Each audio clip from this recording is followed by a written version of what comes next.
శ్రీమాత్రే నమః. సద్గురు జ్యోతిష్యాలయం నుండి ఈ సంవత్సరం శని వక్రగతి పొందే ఒక ఫలితాన్ని మనం ఇవ్వబోతున్నాం.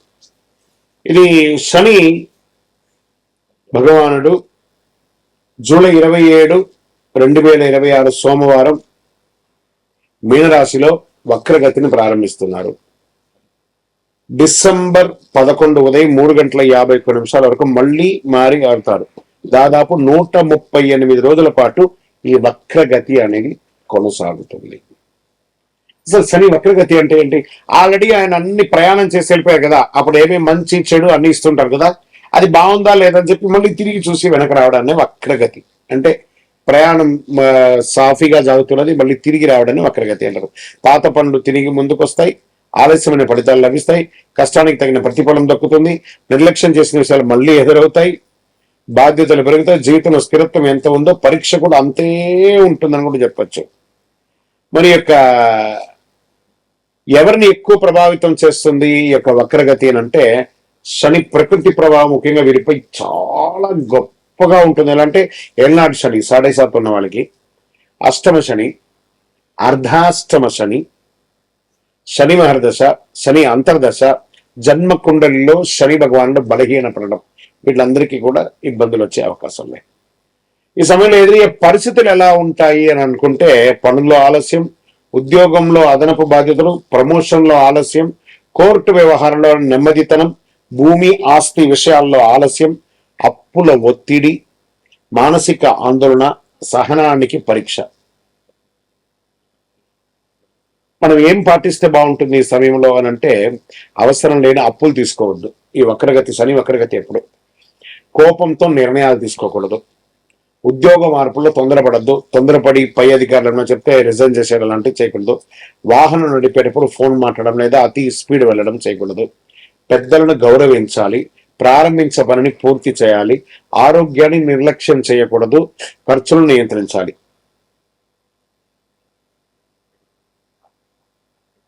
సరే, ఈ వక్రగతిలో ఎవరికైనా లాభం ఉందా? కుంభరాశి వారికి ఆదాయం కన్నా ఖర్చులు కూడా పెరిగే అవకాశం ఉంది. కుటుంబంలో మాట పట్టింపులు రావచ్చు. పెట్టుబడిలో జాగ్రత్త అని చెప్పచ్చు. ఆర్థిక ప్రణాళిక ముందుకు వెళ్ళకండి, జాగ్రత్తగా. తక్కువ ఇబ్బందులతో అనుకూల ఫలితాలు కూడా పొందే వాళ్ళల్లో ప్రధానమైనటువంటి వారిలో వృషభ, వృశ్చిక, మకర, మీన రాశి వారు ఉన్నా కూడా శని వక్రగతి సమయంలో పాటించవలసినటువంటి కొన్ని పరిహారాలు ఉన్నాయి. ప్రతి ఒక్కరు 12 ద్వాదశ రాశుల వాళ్ళు పట్టించాలి. ఓం శనైశ్వరాయ నమః మంత్రాన్ని 108 సార్లు పారాయణం చేయాలి. వారి దగ్గర కూడా ఎలా అడగాలి? దేహి మే బుద్ధి వైశిష్ట్యం, దేహి మే నిత్య యవ్వనం, దేహి మే పరమానందం, దేవదేవ జగత్పతే శనైశ్వర అని ప్రార్థన చేయాలి. నల్ల నువ్వుల నూనెతో దీపం వెలిగించాలి. పేదలకు వృద్ధులకు సేవ చేయాలి. ఇక్కడ బాగా గుర్తుపెట్టుకోవాలి, హనుమాన్ చాలీసా పారాయణం చేయండి. ఈ నవగ్రహాల దగ్గర శని భగవానుడు 19 సంవత్సరాలు, 19 అని లెక్క ఉంది కాబట్టి ఈయనకి 19 ప్రదక్షిణాలు చేయాలి. శని భగవానుడికి ప్రతి ఒక్కరు కూడాను చేయండి. తర్వాత ఆ నవగ్రహాల దగ్గరికి వెళ్ళి నవగ్రహాలకు ప్రదక్షిణ చేసిన తర్వాత మేము కాలు కడుక్కుంటాము అని చెప్పి తప్పు పని చేయకండి. ఏమో అయిపోతుంది కాలు కడుక్కోపోతే అంటే, ఆ దుష్టగ్రహం కాదు శని భగవానుడు. ఆ శని భగవానుడి యొక్క పూజ చేసి కాలు కడుక్కొని ఇబ్బంది పెడితే ఆయన అనుకుంటాడు మేము పనికిరాని వాళ్ళు కదా, మీకు నేను ఏ రకంగా ఇబ్బంది పెట్టాలనుకుంటాడు. కాబట్టి గుర్తుపెట్టుకోండి, ఆ దేవుడు పనికిరాడంటే దేవాలయంలోనే ఆ విగ్రహాన్ని ప్రతిష్ఠించరు కదా. మరి గురుగారు అందరూ కాలు కడుక్కోవాలంటారు కదా అంటే, ఇది వచ్చి ఒక అపోహ మాత్రమే, చరిత్ర ఎవిడెన్స్ లేదండి. ఆ శని భగవానుడి దగ్గర దీపం వెలిగిస్తారు, నూనె పోస్తారు చూసారా, అవన్నీ కూడా కారి కింద పడుతుంది కదా, దాన్ని తొక్కి ప్రదక్షిణాలు చేస్తే వృద్ధులు కానీ, పిల్లలు కానీ, మహిళలు కానీ ఎవరైనా జారి కింద పడతారని నవగ్రహం తిరిగిన తర్వాత కాలు కడుక్కోండి, ఆ నూనె కాలు కంటకూడదు అని చెప్పారు. కానీ నవగ్రహాలు తిరగడం వల్ల కాలు కడుక్కోవడం అనేది అపోహ. అది ఒకటి చెయ్యకండి. 19 ప్రదక్షిణాలు చేయండి. నువ్వులతో దీపం వెలిగించండి, నువ్వుల నూనెతో దీపం వెలిగించండి. బెల్లం కాకి పెట్టండి. కాకధ్వజాయ విద్మహే ఖడ్గహస్తాయ ధీమహి తన్నః మంద ప్రచోదయాత్ అని చెప్పి ప్రార్థన చేయండి. పేదవాళ్ళకి చెప్పులు దానం ఇవ్వండి, ఒక బెడ్షీట్ దానం ఇవ్వండి, ఒక గొడుగు దానం ఇవ్వండి. అన్ని రకాలుగా బాగుంటారు. ఇంకనూ గురుగారు మా యొక్క వ్యక్తిగత జాతకంలో ఈ యొక్క శని వక్రగతి యొక్క దాన్ని మేము నిర్మూలించుకోవాలి, దానికి పరిహారం పొందాలి అని అంటే దానికి ఏ రకంగా చేయాలంటే, మీ పరిసర ప్రాంతాల్లో ఉన్నటువంటి గురువులని, జ్యోతిషాస్త్ర నిపుణులని సంప్రదించండి. లేదా మా దగ్గరే తెలుసుకోవాలనుకుంటున్నారా, మా డిస్ప్లేలో కనబడుతున్నటువంటి నంబర్కి మీ పేరు, date of birth, time of birth, place of birth text చేసి మీ యొక్క అపాయింట్మెంట్ ఫిక్స్ చేసుకోండి. విజయోస్తు. శ్రీమాత్రే నమః. ఒక అద్భుతమైనటువంటి ఆధ్యాత్మికమైనటువంటి విషయాలు లక్ష్మీదేవి గురించి మనం ఈరోజు తెలుసుకోబోతున్నాం. శ్రీ మహాలక్ష్మీదేవి గుడ్లగూబ ఉల్లూకం అంటారు. ఎందుకు వాహనంగా ఉంది? హిందూ పురాణాల ప్రకారం గుడ్లగూబ ఉల్లూకం మహాలక్ష్మీదేవి వాహనం. దీనికి అనేక ఆధ్యాత్మికమైనటువంటి ఎవిడెన్స్ తో సహా ఉన్నాయి. గుడ్లగూబ చీకట్లో కూడా స్పష్టంగా చూడగలదు. ఇది వివేకం, దూరదృష్టి, సరైనటువంటి నిర్ణయం తీసుకునే శక్తిని సూచిస్తుంది. లక్ష్మీదేవి ప్రసాదించే సంపదను జ్ఞానంతో వినియోగించాలని ఇది బోధిస్తుంది. సంపదతో పాటు వినయం. సంపద వచ్చినప్పుడు అహంకారం, లోభం పెరగకుండా జాగ్రత్త ఉన్న గుడ్లగూబ సూచిస్తుంది. ధనాన్ని ధర్మబద్ధంగా వినియోగించడానికి సందేశంగా నిలుస్తుంది. అజ్ఞానాన్ని తొలగించడంలో గుడ్లగూబ రాత్రిపూట చురుకుగా ఉంటుంది. అంటే అజ్ఞానంలో రాత్రిపూట చురుకుగా ఉంటుంది. చూసారా? చీకటి అంటే అజ్ఞానం, వెలుగు అంటే జ్ఞానం. అజ్ఞానం తొలగించి సత్య మార్గం నడిపించే లక్ష్మి కృపకు ప్రతీకగా నిలబడుతుంది. ఐశ్వర్యానికి కాపరి. పురాణ సంప్రదాయ ప్రకారం గుడ్లగూబ సంపదను కాపాడే శక్తిగా ప్రతీక సంపాదించి ధనం నిలవాలంటే అప్రమత్తంగా అనవసరమని తెలియజేస్తుంది అనమాట. శాస్త్ర సంప్రదాయ ప్రకారం కొన్ని ఆగమ పురాణ సంప్రదాయాలు మహాలక్ష్మీదేవిని ఉల్లూక వాహిని, గుడ్లగూబను వాహనంగా ధరించినది అనే అర్థం కూడా ఉంది. అయితే అన్ని ప్రాంతాల చిత్రంలో గుడ్లగూబను తప్పనిసరిగా కనిపించదు. కొన్ని ఆలయ సంప్రదాయాల్లో ఆమెని పద్మాసనంలో లేదా ఏనుగుతో గజలక్ష్మి రూపంలోనే చిత్రీకరిస్తూ ఉంటారు. సంపద ఒక్కటే సరిపోదు. సద్వినియోగం చేసే వివేకం, వినయ, ధర్మబుద్ధిని. శుక్రవారమే లక్ష్మీదేవిని ఎందుకు పూజిస్తారు? మహాలక్ష్మీదేవికి శుక్రవారం ఎందుకు పూజ చేస్తారు? హిందూ సంప్రదాయ ప్రకారం శుక్రవారం మహాలక్ష్మీదేవికి అత్యంత ప్రీతికరమైనటువంటి రోజు. శుక్రవారం అధిదేవత లక్ష్మీదేవి. జ్యోతిశాస్త్రంలో శుక్రగ్రహం, వీనస్ అంటారు కదా, సంపద, ఐశ్వర్యం, సౌందర్యం, సుఖ సంతోషాలు, కళలు, దాంపత్యం వంటి విషయాల్లో కారకుడు. శుక్రగ్రహానికి చెందిన రోజుగా భావిస్తారు కాబట్టి అందులో ఆ రోజు లక్ష్మీదేవిని ఆరాధించడం శుభప్రదమైనటువంటి విశ్వాసం.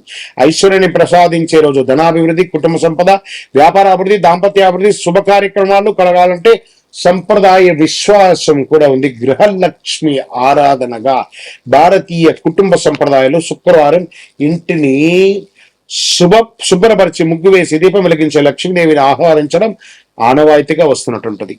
ఇంకా వ్రతాలకు ప్రాముఖ్యత అంటే శుక్రవారం లక్ష్మీ వ్రతం, వరలక్ష్మి వ్రతం. అందులోనూ ఈ నెల 21వ తారీఖున వరలక్ష్మి వ్రతం కూడా 2026 ఆగస్టు నాడు వస్తుంది. అష్టోత్తర శతనామాన్ని పూజ చేయడం, అనేక ఆచారాలు, సుమంగళి ప్రార్థన చేయడం, సుమంగళిని అందరినీ ఇంటికి పిలిచి పారాన్ని రాకి వాళ్ళకందరికీ ఉచిత రీతిలో వాళ్ళు సత్కరించడం ఇవన్నీ జరుగుతుంది. శుక్రవారం చేయవలసిన పూజ: ఇంటిని శుభ్రంగా ఉంచడం, గడపకు పసుపు కుంకుమ పెట్టడం, ఆవు నెయ్యి, నువ్వుల నూనెతో దీపం వెలిగించడం, తామర పువ్వులు లేదా తెల్లని పువ్వులతో పూజ చేయడం, శ్రీశుక్త కనకదార స్తోత్ర పారాయణం చేయడం, మహాలక్ష్మి అష్టోత్తర శతనామాలు చేయడం చాలా మంచిది. పాయసం, పాలు, బెల్లం ఇలాంటివి నైవేద్యం ఇస్తే శుక్రవారం నాడు అమ్మవారి ఆనందపై ఇంట్లో దారిద్ర్య నిర్మూలన చేసి ఐశ్వర్యాన్ని కురిపిస్తుంది వర్షంగా. విజయోస్తు.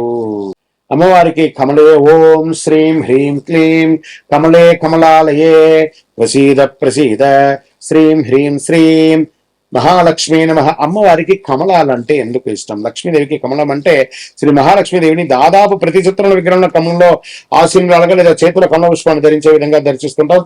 కమలం లక్ష్మీదేవికి అత్యంత ప్రీతిపాత్రమైనటువంటి పుష్పం. చూడండి, ఆ కమలం పుట్టడం వచ్చి బురదలో పుడుతుంది. ఆ బురదలో పుట్టిన తర్వాత ఆకు కూడా విచ్చుకుంటుంది, పువ్వు కూడా విచ్చుకుంటుంది. ఆ బురద ఆ పువ్వు కానీ ఆకు కానీ ఎక్కడెక్కడ కొంచెం కూడా ఉంటుంది. అంటే ఎక్కడి నుంచి వచ్చామనేది కాదు, ఎక్కడికి చూస్తుంది, ఎక్కడికి వెళ్తుంది అనేది ఆ యొక్క పుష్పం యొక్క అనుకూలమైనటువంటి పవిత్రతకు ప్రతీక. కమలం బురదలో పుట్టిన బురద అంటకుండా స్వచ్ఛంగా వికసించి అలాగే మనిషి కూడా ప్రపంచంలో జీవిస్తూ అధర్మానికి దూరంగా పవిత్రతకు జీవితంగా ఉండాలని చూపించే సూచికనే కమల పుష్పం. ఐశ్వర్యానికి చిహ్నం. కమలం వికసించడం అంటే అభివృద్ధి, శ్రేయస్సు, ఐశ్వర్యం. అందుకే లక్ష్మీదేవిని పద్మ కమల, పద్మాలయ, పద్మప్రియ వంటి నామాలతో స్తుతిస్తూ ఉంటారు. మహావిష్ణువుతో అనుబంధం. మహావిష్ణువు నాభి నుండి కమలం ఉద్భవించింది. ఆ కమలంపై బ్రహ్మదేవుడు అవతరించాడని పురాణాలు చెబుతాయి. లక్ష్మీదేవి శ్రీ మహావిష్ణువు సహచరణి కావడంతో కమలానికి ప్రత్యేక స్థానం లభించింది. ఆధ్యాత్మికమైనటువంటి వికాసం. కమలం ఉదయించే సూర్యుని కిరణాలతో వస్తుంది. అది జ్ఞానం, ఆధ్యాత్మిక చైతన్యం, అంతరంగ వికాసం. చూడండి, ఆకాశాన్ని చూస్తుంది, సూర్యుడినే చూస్తుంది కాబట్టి అద్భుతమైనటువంటి ఎక్కడ పుట్టామనేది కాదు, ఎక్కడ చూస్తుంది అనేది గొప్ప. శాస్త్రాల్లో కమలం, శ్రీ సూక్తంలో మహాలక్ష్మీదేవిని పద్మంతో అనేక సార్లు వర్ణిస్తారు. ఉదాహరణకు పద్మప్రియే పద్మిని పద్మహస్తే పద్మాలయే పద్మదలాయుధాక్షి అని అంటారు చూసారా. ఈ సూత్రంలో ఆమెకి కమలం ఎంత ప్రీతిపాత్రమో స్పష్టంగా తెలియజేయడం జరుగుతుంది. కమలంతో పూజ చేస్తే ఫలితం, సంప్రదాయ ప్రకారం లక్ష్మీదేవిని కమల పుష్పాలతో పూజిస్తే ధనాభివృద్ధి, గృహంలో ఐశ్వర్యం, వ్యాపారాభివృద్ధి, కుటుంబంలో శాంతి సౌకర్యం కలుగుతాయి. కమలం ఇచ్చే సందేశం ఏంటి? సంపద వచ్చిన అహంకారం లేకుండా ప్రపంచంలో ఉంటూ పవిత్రతను, వినయాన్ని, ధర్మాన్ని కాపాడని చెప్తుంది. కాబట్టి అమ్మవారికి కమలం అంటే మహా ఇష్టం.